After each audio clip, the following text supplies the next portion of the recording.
Carinhosamente, bom dia, amigos ouvintes da 87,7 FM. Hoje, 14 de janeiro de 2024, abrindo essa sala de aula para mais um dia de estudo, convidando você, amigo ouvinte, estudante, a participar com a gente, né? Provavelmente a primeira encarnação, tendo a oportunidade de conhecer o Consolador prometido por nosso Senhor Jesus há 2000 anos. Na técnica está aqui com a gente o Bruno, né, mandando bem aí já nas redes sociais, nas multiplataformas, chegando à sintonia aí do programa Luz do Espiritismo, aqui pela nossa FM 87.7. Já está aqui no estúdio com a gente também o André Matos, dando continuidade ao 18º estudo sobre o livro Memórias de um Suicida, né? Você aí acompanhando com a gente, já está aqui no estúdio, está o Marco Lazzarini e o Celso Tinta. Um bom dia, primeiro para o nosso entrevistado dessa manhã. Bom dia, André Matos, mais um dia de estudo, dando sequência à obra, sem pular um ponto e vírgula. Graças a Deus. Deus tem nos permitido essa oportunidade. Quero agradecer a vocês, deixar um grande abraço fraterno, um desejo de um dia abençoado a todos os nossos ouvintes. Nós que agradecemos e passar para o Marco Lazzarini. Bom dia, Marquinhos. Bom dia, Márcio. Bom dia, André. Bom dia, Celso Tinta. Bom dia, Bruno. E bom dia a todos os nossos cativos ouvintes aqui da nossa FM, programa Luz do Espiritismo. O Celso Tinta, bom na Mateno. Bom dia. Bom dia, Márcio. Bom dia, André Ludovico. Bom dia, Marco Lazzarini. Marco também, né? Marco também inspirando. Marco Lazzarini.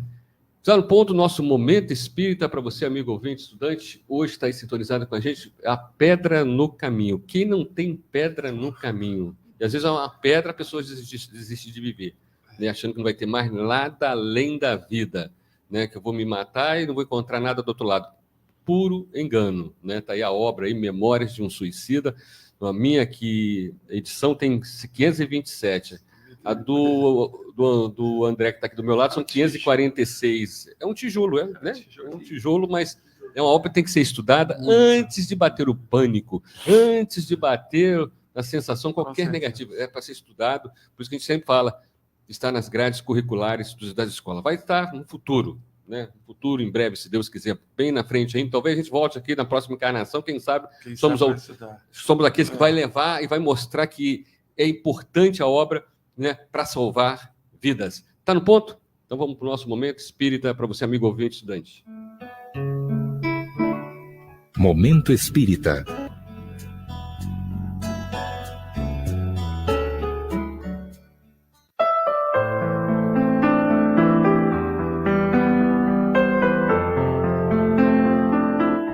Conta-se que um rei que viveu num país além-mar há muito tempo atrás era muito sábio e não poupava esforços para ensinar bons hábitos a seu povo.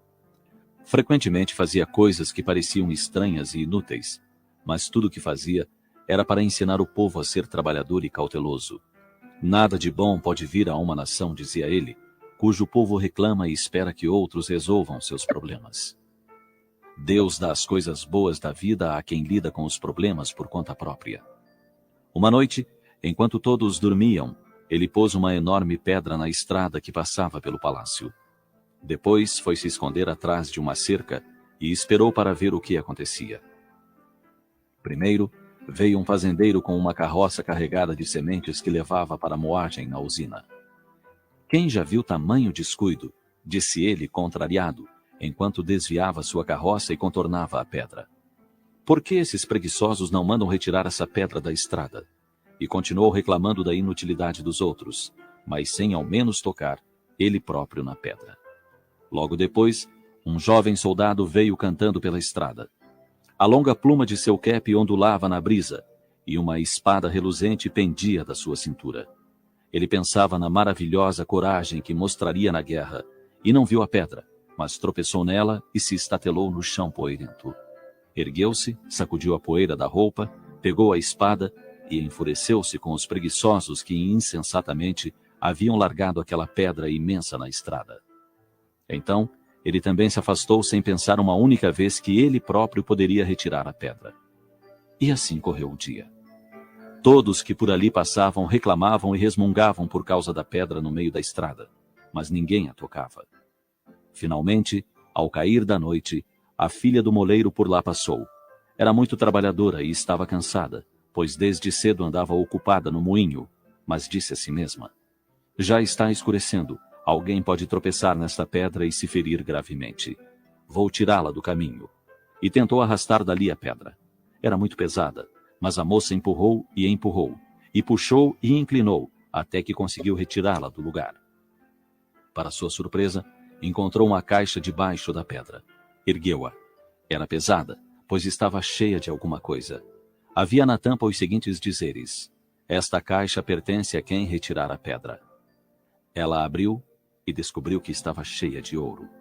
O rei então apareceu e disse com carinho: minha filha, com frequência encontramos obstáculos e fardos no caminho. Podemos reclamar em alto e bom som enquanto nos desviamos deles, se assim preferirmos. Ou podemos erguê-los e descobrir o que eles significam. A decepção, normalmente, é o preço da preguiça. Então, o sábio rei montou em seu cavalo e, com um delicado boa noite, retirou-se.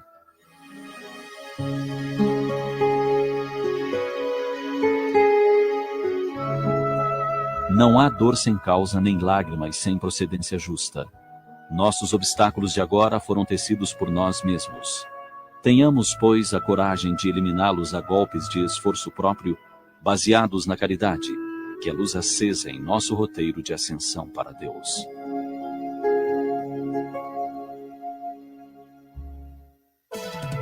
Rádio Nossa FM. A sua rádio.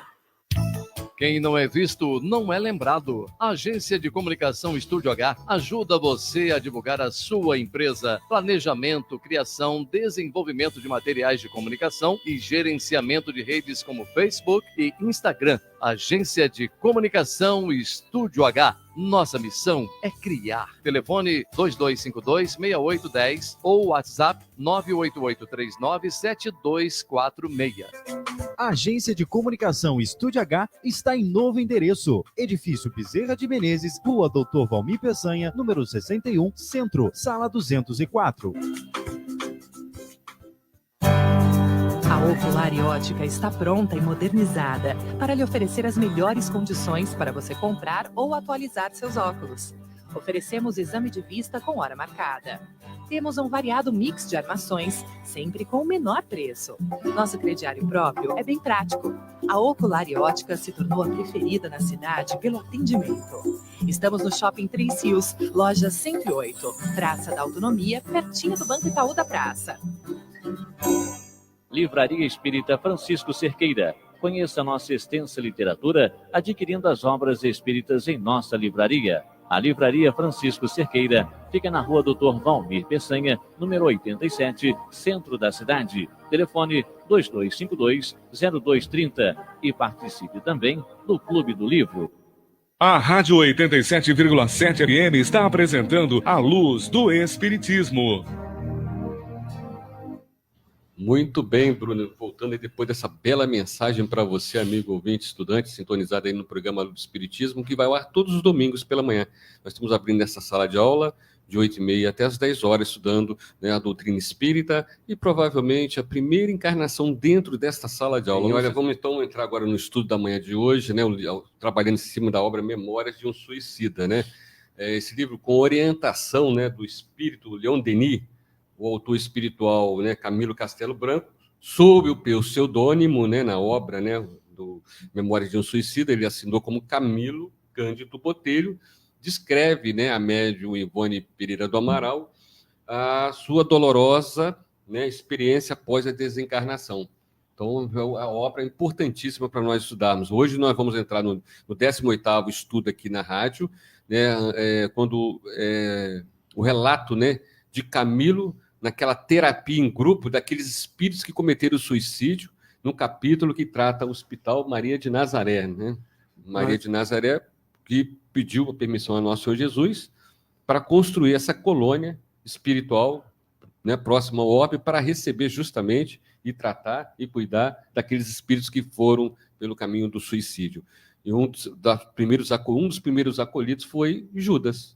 Isso, realmente. E é interessante a gente observar que, normalmente, nós, seres humanos, né, algumas filosofias religiosas colocam suicidas como aqueles que são inalcançáveis pelas nossas orações e que não merecem as orações, porque já teriam o seu destino após a morte determinado pelo próprio ato. E aí nós vamos ver, à luz da doutrina espírita e desta e de tantas outras obras, que também, como filhos de Deus, não são abandonados. Então, essa é uma obra que também nos demonstra a expressão do amor de Deus quando não abandona nenhum dos seus filhos, mesmo que eles tenham feito uma escolha, como é a da morte voluntária, uma escolha extremamente infeliz. E aí Jesus estabelece, né, permite que uma figura de Maria, mãe da humanidade, possa estar adiante dessa obra de atendimento. Quer dizer, então veja que a diferença do olhar do amor de Deus e às vezes do ser humano, todos nós, que colocamos de lado, esquecemos esses que buscaram a morte voluntária, achamos que eles não merecem as nossas orações, as nossas preces, socorro, e na espiritualidade nós temos Maria sendo responsável pelo atendimento dessas almas. E não é fácil, né?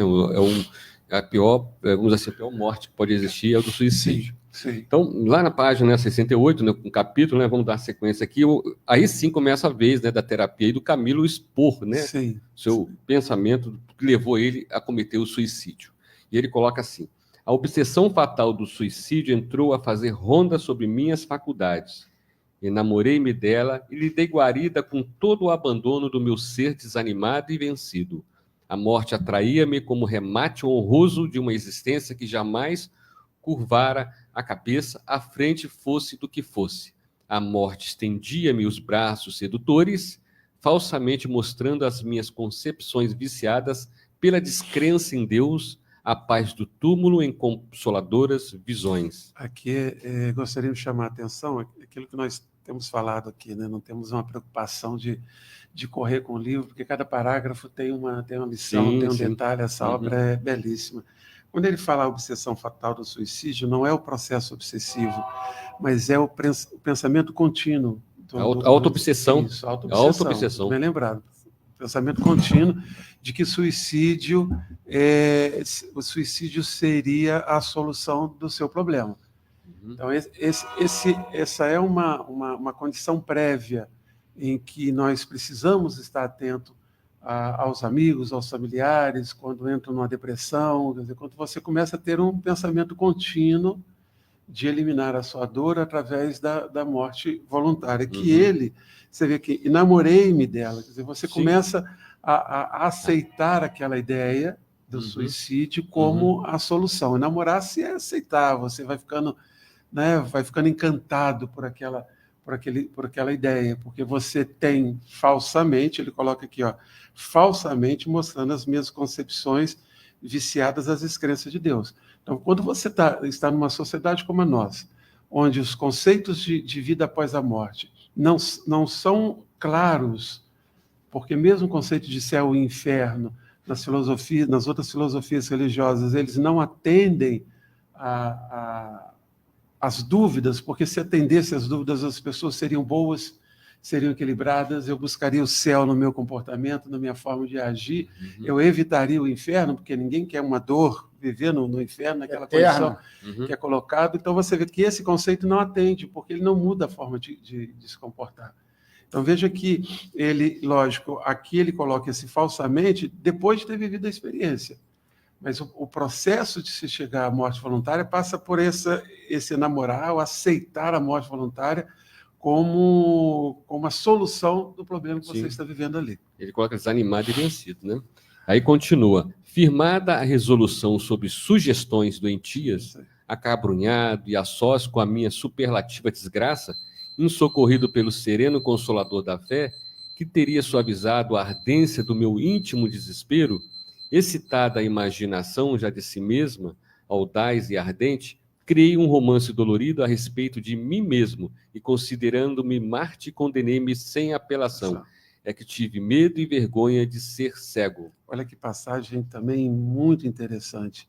Ele, ao mesmo tempo em que ele vai descrevendo os seus sentimentos naquele período, ele já vai agora aqui que ele está contando a sua história, né, no momento da psicografia, no momento do trabalho, então, dele trazer através da Ivone Pereira, toda a sua experiência, ele vai colocando já algumas definições que explicam aquela fase. Quando ele fala resolução sobre sugestões doentias. Não era doentia para ele naquela época, mas passou a ser depois que ele passou pela experiência da morte voluntária. Ele coloca aqui, ó, superlativa desgraça. Por quê? Porque quando quem dá o peso que você está vivendo a uma dor, a alguma experiência, somos nós. Você pode estar passando por uma experiência, Márcio, Marquinhos, eu, nós podemos estar passando por uma experiência muito similar e cada um olhar para ela com um peso diferente.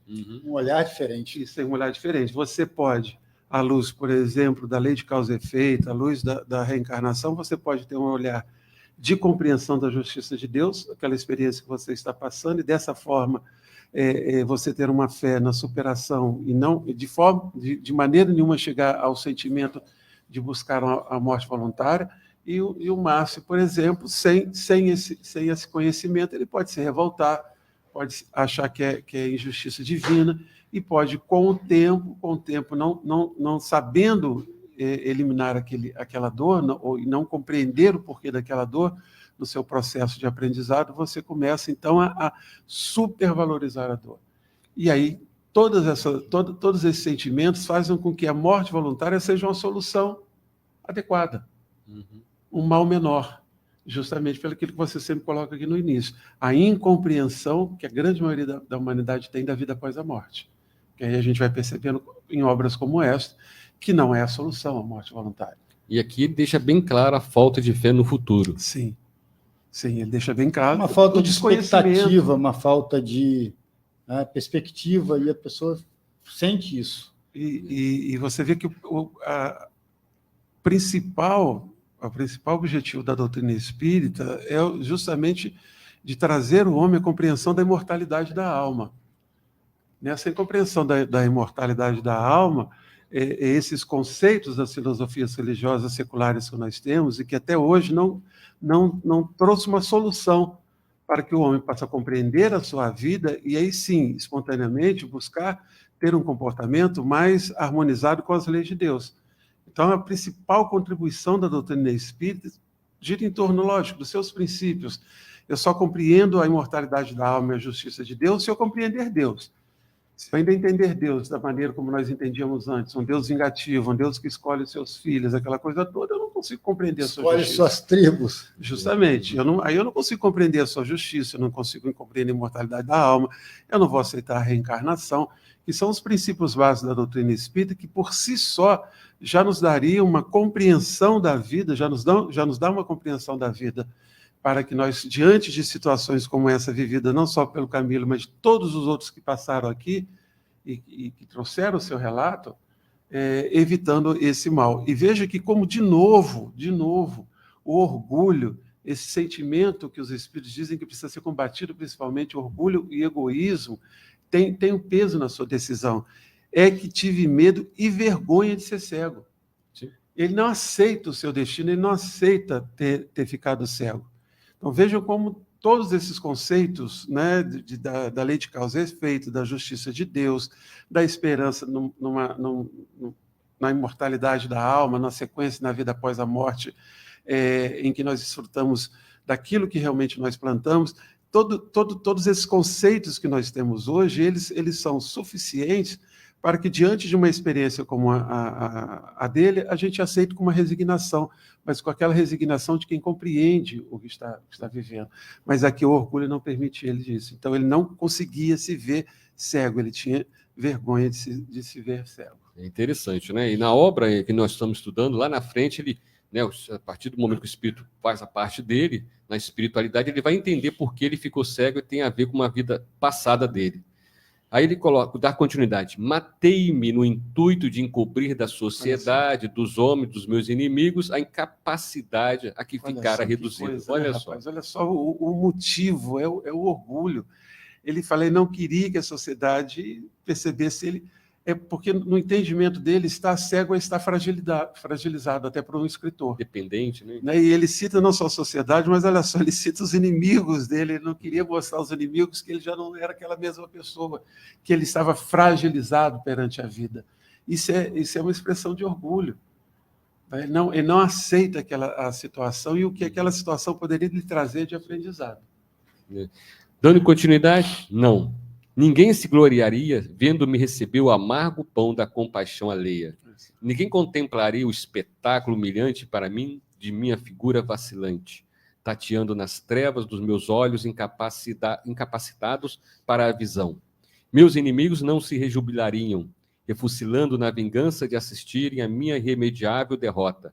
1000 vezes não.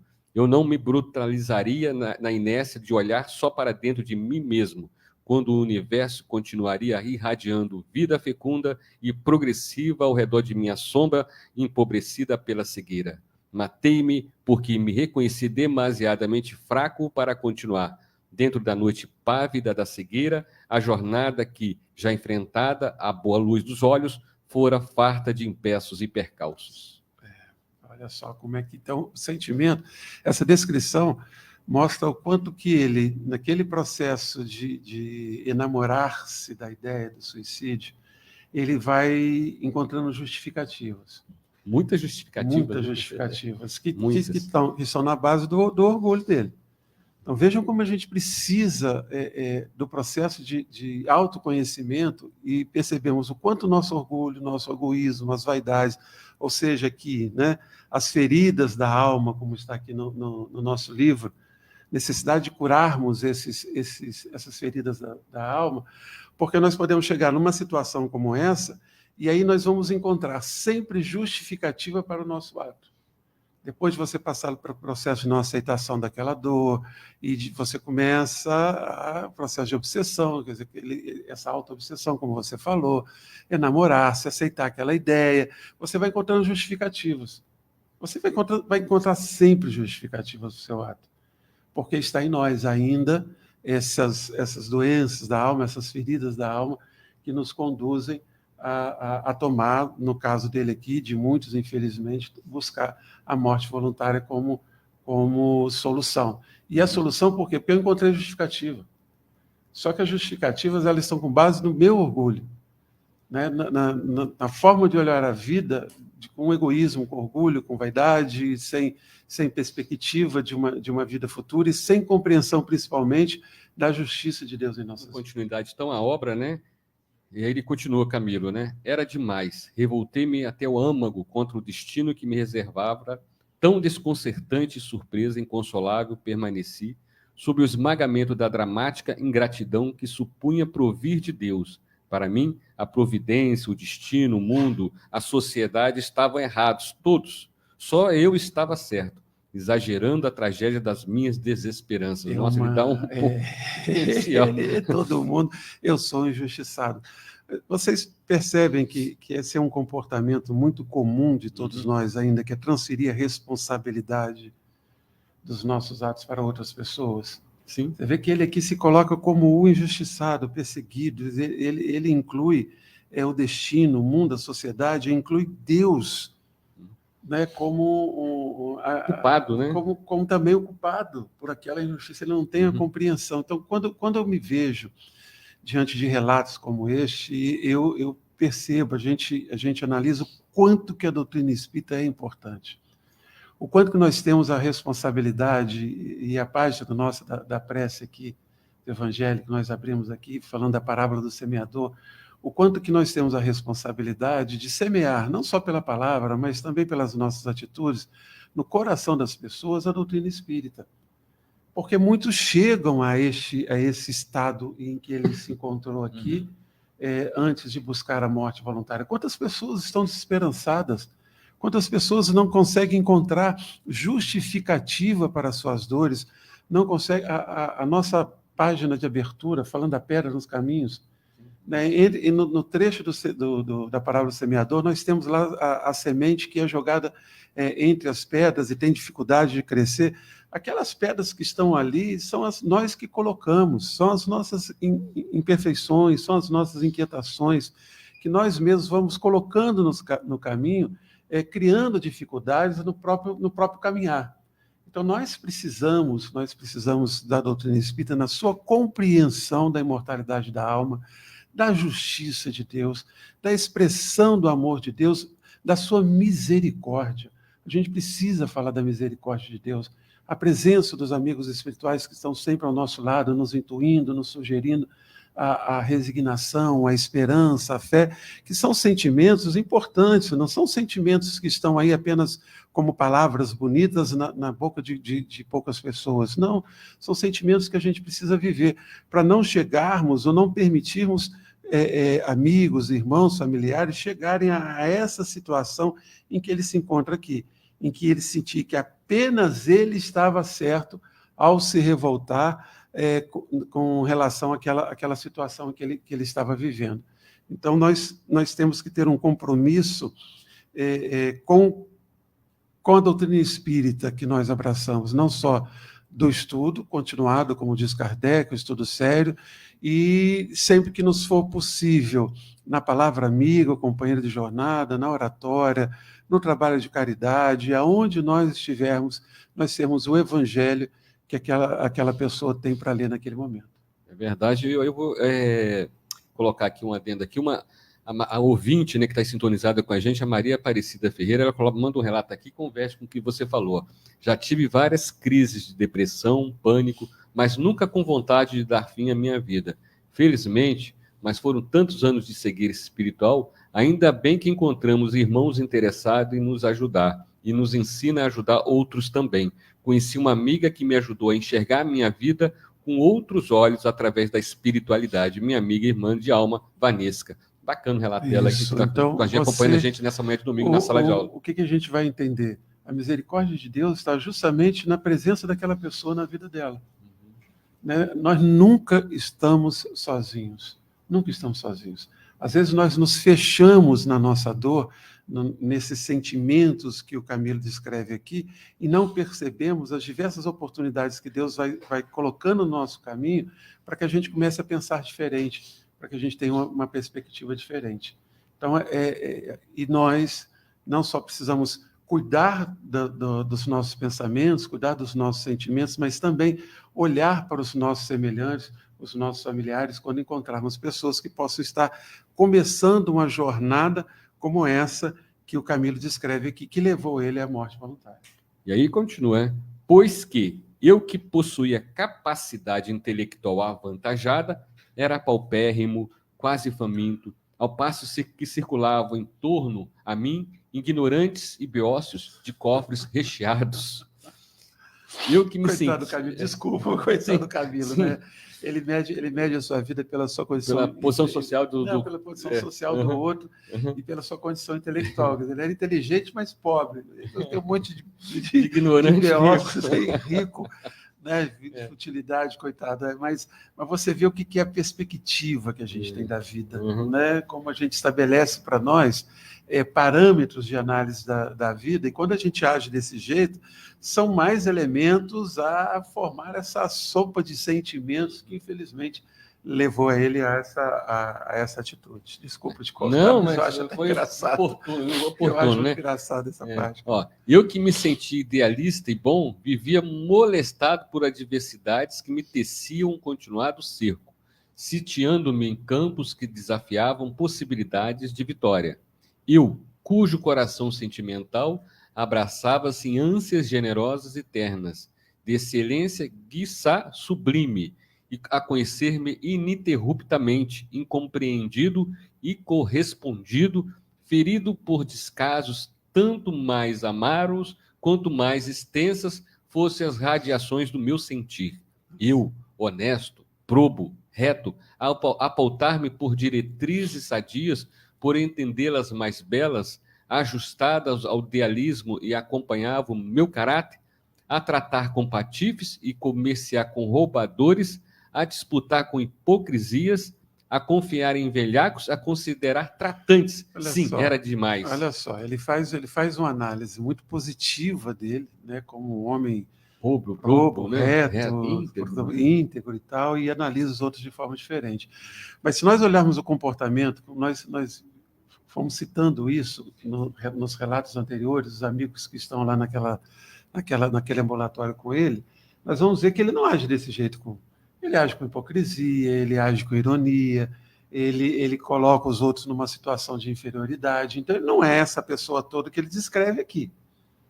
Né? Esse é um aspecto. É só uma né, aparência, né? É uma autoanálise também com orgulho. Ele, ao fazer essa análise, ele está sendo orgulhoso ao se colocar numa posição de superioridade dos outros, mas não é o que ele demonstra na relação com os companheiros que ele está ali no ambulatório. Uma outra coisa que eu queria destacar aqui qual é o conceito de vitória que você tem na sua vida. Porque ele diz aqui, eu que me senti idealista e bom, vivia molestado por adversidades que me teciam continuado cerco, sitiando-me em campos que desafiavam possibilidades de vitória. O que é vitória para você na sua vida? Vitória para você é possuir bens materiais e cada vez mais? Vitória para você é você ser você se colocar como um ser espiritualizado, vivendo de acordo com os ensinamentos de Jesus? O que é vitória? Quantas pessoas possuem... Hoje nós vivemos na sociedade em que os padrões de relacionamento e os padrões dos diversos grupos sociais é definido ou pela beleza do corpo físico, ou por uma saúde invejável, ou por determinada expressão de gênero ou de etnia, ou por condições econômicas, tudo que é transitório. E nem todos nós conquistamos determinadas vitórias naquilo que nos é imposto como que eu devo conseguir. E quantos entram em depressão, quantos entram em profunda tristeza, porque não conseguem alcançar um padrão que foi definido de fora para dentro, não de dentro para fora. E aí nós vamos encontrar, e acho que todos aqui devemos conhecer, pessoas que têm uma vida extremamente simples, mas que são muito mais felizes. São muito mais felizes dentro da simplicidade, porque tem um olhar para a vida diferente. Então, esse conceito de vitória que ele coloca aqui, a gente precisa ter atenção. Porque o que nós encontramos de jovens hoje em dia aí, que estão com depressão, indo procurando ajuda de profissional, por quê? Porque lá fora a sociedade estabeleceu que aquele jovem precisa... Nós estamos com uma série de influência, bem entre parentes, aí, mostrando uma vida que parece que não tem problema, porque são lindos de corpo, estão em iates, estão na praia, estão não sei aonde, papapá, como se isso fosse a realidade, como se isso fosse o que traz a felicidade. A gente precisa parar para pensar isso. Nossos filhos estão aí vivendo essa realidade. E muitos não têm aquele corpo físico, muitos não têm aquela condição de financeira, não estudam no mesmo colégio que eles estão estudando. E aí, quantos jovens... E o que nós encontramos, uma coisa que é interessante, todos nós sabemos disso, você vai nas redes sociais, as redes sociais eles mostram um mundo que não existe. Uma superficialidade. Uma superficialidade muito grande. Todo mundo é feliz. Todo mundo é feliz, todo mundo está na praia, todo mundo está não sei o quê. Não mostra ninguém trabalhando, ninguém se esforçando para estudar, ninguém, sabe, passando dificuldade. Levando a caridade, são muito poucos que mostram essa realidade. Aí você pega jovens na imaturidade normal da sua existência. Qual a consequência que nós temos? Jovens doentes, aumentando o número de mortes voluntárias de jovens e de crianças. Né? Nós já citamos isso. Sabe o que imaginar? Uma criança de 6, 8 anos buscar a morte voluntária, a gente precisa pensar nisso com muita seriedade. Que sociedade é essa? Muito cedo para pensar nisso. Muito cedo para pensar nisso. Mas é porque desde cedo há uma cobrança muito grande por essas determinadas vitórias aqui, dessas determinadas vitórias. Isso acontece muito, inclusive no Japão, a cobrança é muito grande. Muito grande. E adolescentes que não conseguem, de repente, uma nota compatível com o que eles consideram como ideal. É porque também existe uma diferença muito grande aqui, qualquer 4, 5 passa é ideal, lá é 9, 10, tira 7,5. Estou falando assim, uma comparação para a gente saber, né? O aluno a criança já se sente depreciada com aquilo. Né? Rapaz, minhas notas em matemática eu estava no toco lá no Japão. Tava de história, geografia, eu também estava. Literatura, beleza, mas matemática, física, química, meu irmão... A minha não, eu ficava fazendo cálculo quando faltava para passar a última prova, quantas notas... Só você quer comentar isso, Celso. É isso, Celso, por favor. Não, é que vocês estão comentando a questão de redes sociais, e eu estou lembrando aqui que hoje em dia se vende uma ideia de uma aquisição financeira muito fácil. Isso. Você faz isso que em um dia você vai conseguir tal. Também. Instagram está cheio, gente. Tá impressionante. Demais. Então fica vendendo essas ideias e a gente fica imaginando a quem chega isso. Isso. Para quem chega isso? E almas, veja bem, almas imaturas, Celso. almas imaturas, e com desconhecimento do que verdadeiramente seja a vida e a vida após a morte, porque as religiões não estão entregando isso. Não estão entregando isso. Então, é muito sério, eu marquei aqui essa questão da vitória que ele coloca aqui, porque vejam que essa sequência da descrição dele, ele vai cada vez mais se exacerbando, ele vai vivendo de novo aquele sentimento, e veja que as palavras dele são duras, são palavras fortes, são palavras... E por quê? Porque ele volta a se envolver com tudo aquilo que levou ele a cometer o suicídio. E aí ele continua, né? E depois de tão extenso panorama de desventuras, porque para mim, indivíduo impaciente, nada conformado, esses fatos, tão vulgares na vida cotidiana, avultavam como veras calamidades morais. O doloroso arremate da cegueira, reduzindo-me à insignificância do verme, a angústia do desamparo, a inércia do idiota, a solidão do esmasmorrado, não pude mais. Não, olha só, mas você vê como é que é um escritor, né? Realmente é um escritor, porque ele sabe usar das palavras que vão dando um grau enorme de dor, de sofrimento, quase que como uma justificativa, né? Quase como uma justificativa para o seu ato. Então, muitos chegam nessa situação até antes disso.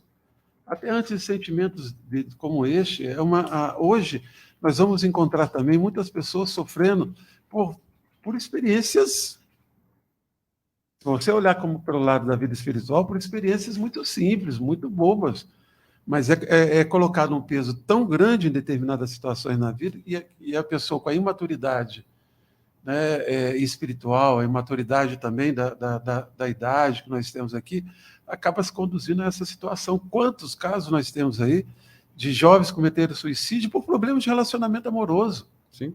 Né, foram rejeitados por determinada pessoa, se sentiu ali o menor e comete o suicídio.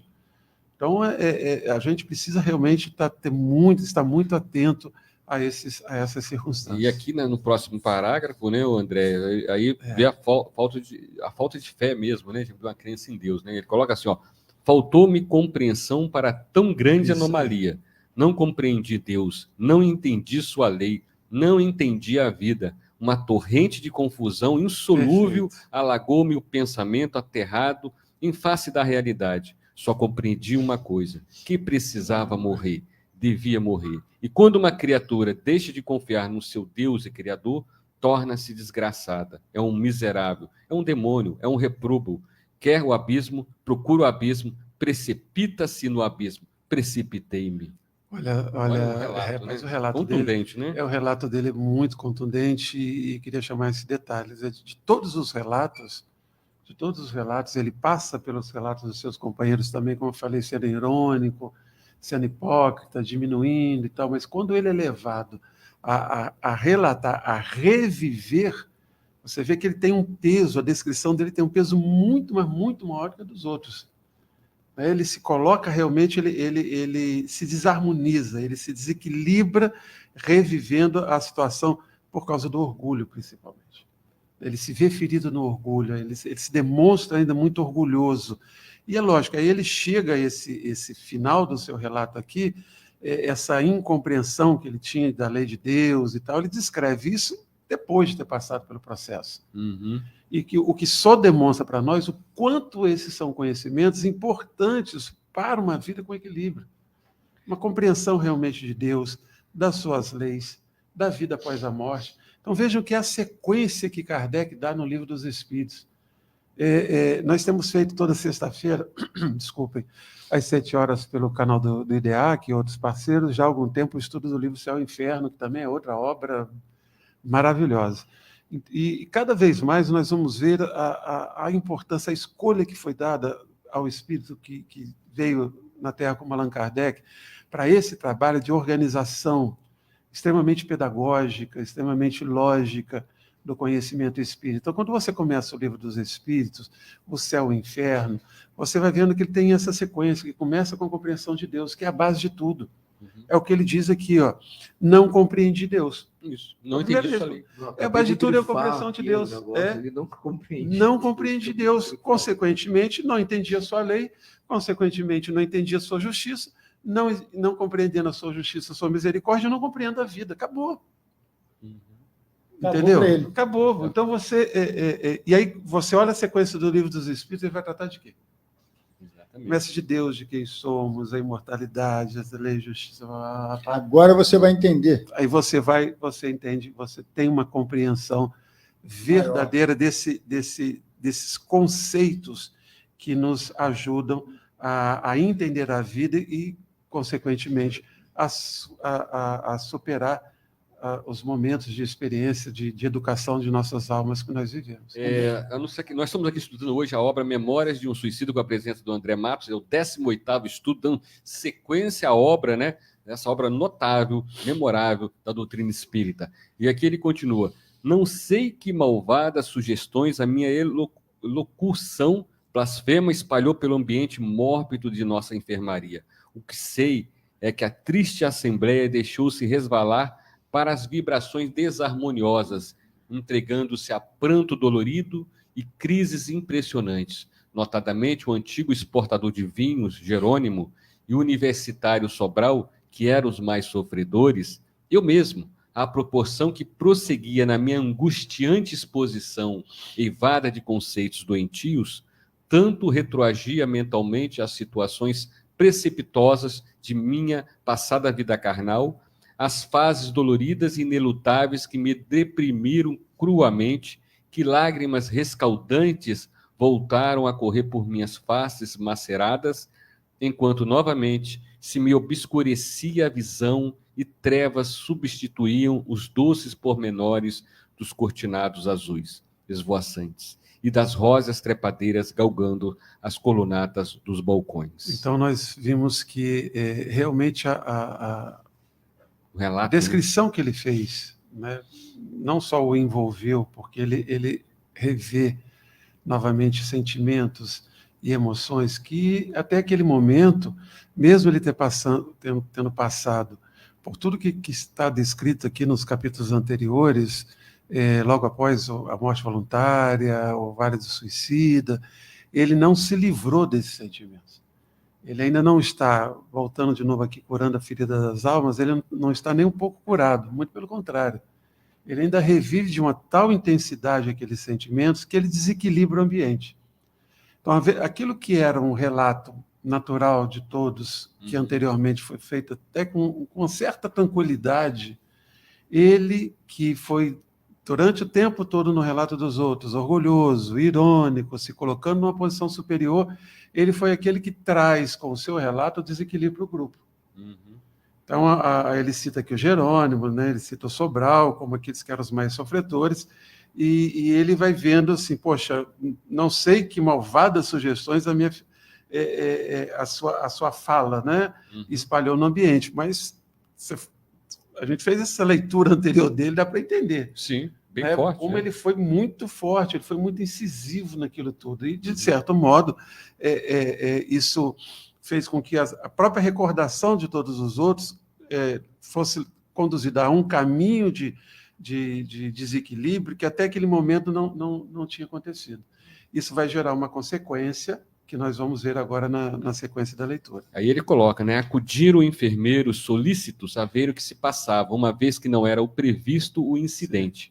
No Hospital Maria de Nazaré, o enfermo, rodeado das emanações mentais revivificantes de seus tutelares e dirigentes, visitados por ondas magnéticas salutares e generosas que visavam a beneficiá-lo, deveria auxiliar o tratamento conservando-se silencioso, sem jamais se entreter em conversações de assuntos pessoais. Quer dizer, o socorro teve que chegar rápido já, né, para toda a equipe, né? E é interessante que você vê que há uma estrutura de atendimento, de tratamento diferente, lógico, do que nós temos aqui na Terra, onde se fixa muito na questão dos remédios, da alimentação. Ali nós temos as questões do pensamento. Ele vai falar ali ondas magnéticas, salutares, generosas, que foi o que em alguns hospitais, em Juiz de Fora nós temos um hospital que faz isso, que ele utiliza de música, né? Tem um hospital lá em Juiz de Fora que uma pessoa fica tocando piano, uma música clássica e tal, que é uma outra alternativa também de levar calma, tranquilidade.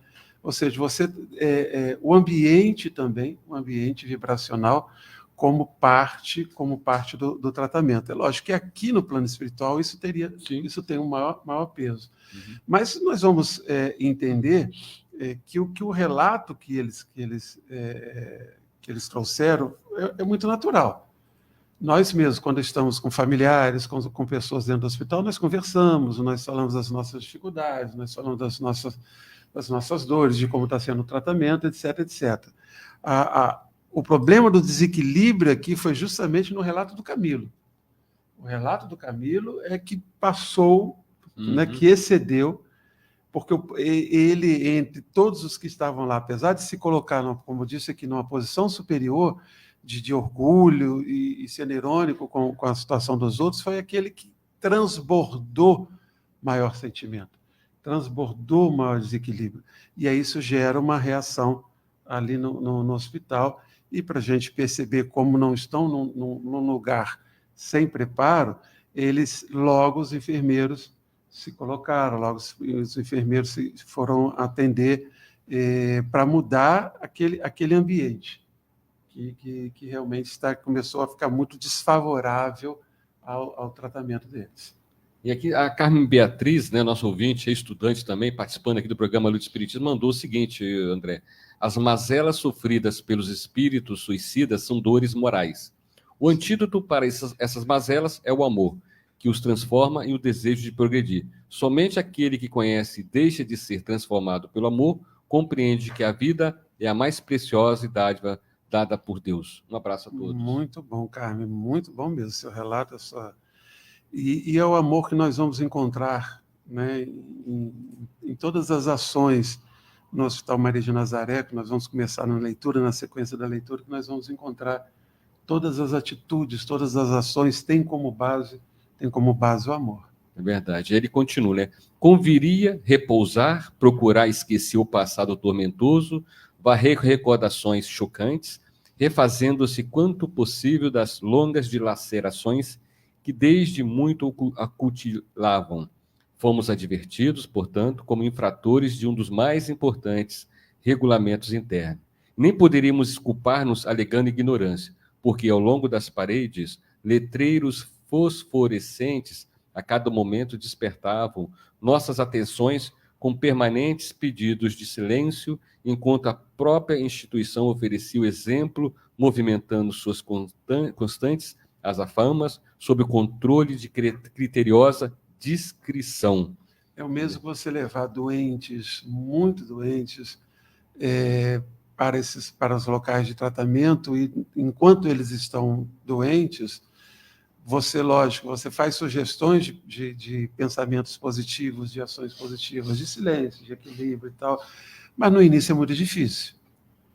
Nós poderíamos estar citando aí diversas situações onde grupos de pessoas num determinado local, em busca de superação de um desequilíbrio, principalmente de um desequilíbrio emocional, mental muito forte, que o tratamento exige esses momentos de esquecimento de suas dores, das suas dificuldades. Em muitos casos são utilizados remédios para que essas pessoas possam adormecer, possam se acalmar, porque ainda grita muito em suas consciências as suas dores, os seus sofrimentos, os seus vícios. E aí eles, se deixarem soltos, eles estão em desequilíbrio. É o caso deles ali. Mas apesar de todas essas sugestões, eles ainda trazem de uma forma muito intensa as suas dores, os sofrimentos, as recordações do ato, do que levou ao ato e tudo mais. Mas é lógico que faz parte do tratamento essa disciplina que é colocada aqui nessa leitura, na leitura desse trecho. Sim, Celso. Não, eu estava falando, essas dores, né, que é humanamente correto, né? Né, nós temos essa situação pelas quais nós passamos. Mas o que me chama a atenção ainda é a questão de você não compreender Deus, né? Porque a gente fala do amor, o amor é muito bonito, assim, a gente tem que... Nós não entendemos ainda, não entendemos o amor, mas essa questão do compreender Deus, né? Em quantos momentos da vida nós não compreendemos Deus?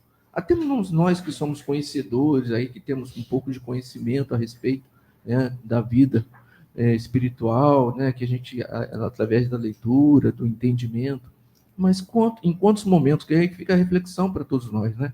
Em quantos momentos da vida nós não compreendemos Deus, né? Essa plenitude, né?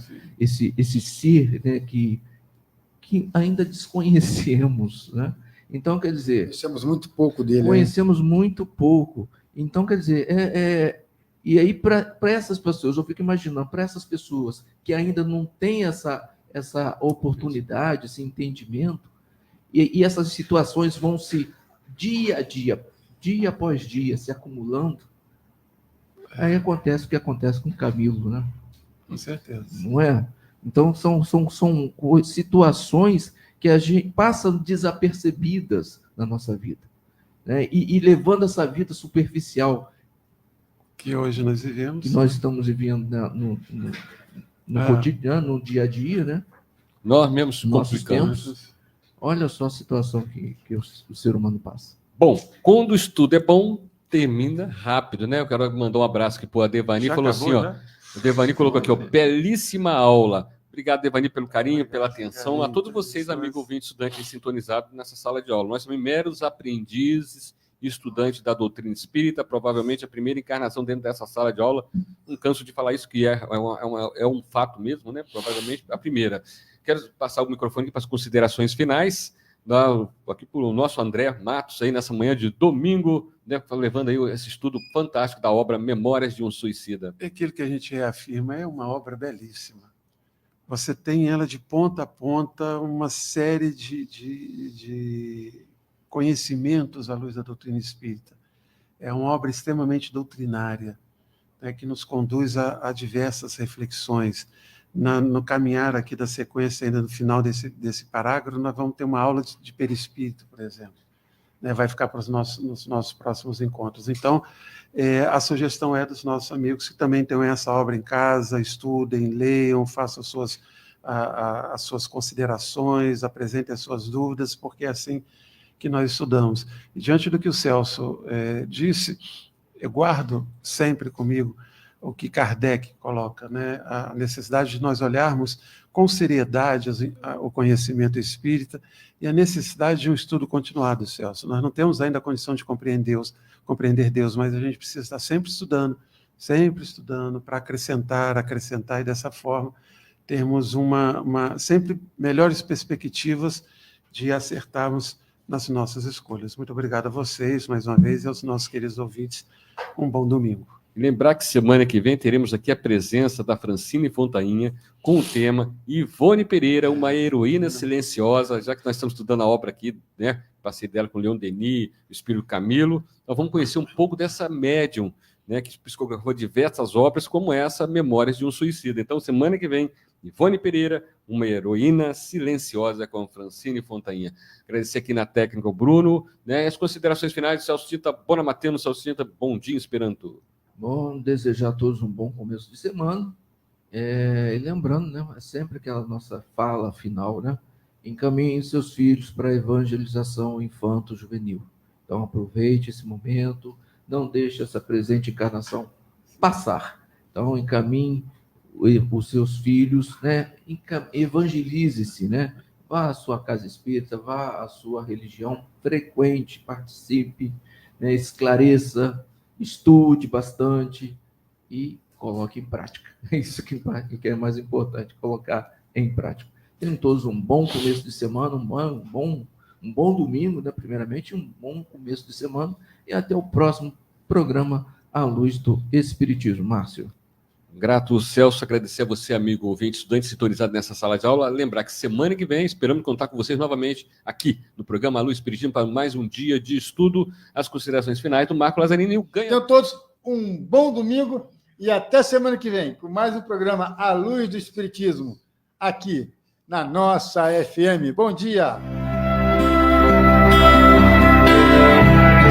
Deus, nosso Pai, que sois todo poder e bondade, dai força àquele que passa pela provação, dai luz àquele que procura a verdade. Ponde no coração do homem a compaixão e a caridade. Deus, dai ao viajor a estrela guia, ao aflito a consolação, ao doente o repouso.